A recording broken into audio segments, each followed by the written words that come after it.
na ang Aqualine sa ilalim ng dagat. Nandito kami. Yung pinakamahabang tunnel dito sa Japan. Yan, nakikita nila, no? Ang ganda. Nandito kami sa gitna sa pinakagitnang dagat dyan. Kaya tignan nyo na pag... Parang nakapunta na kayo sa sa ilalim ng dagat. Ganda, no?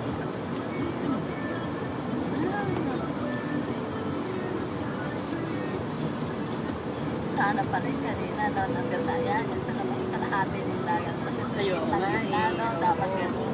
Nandito kami sa gitna ng dagat. May terminal dito. Video eh, no? Para no?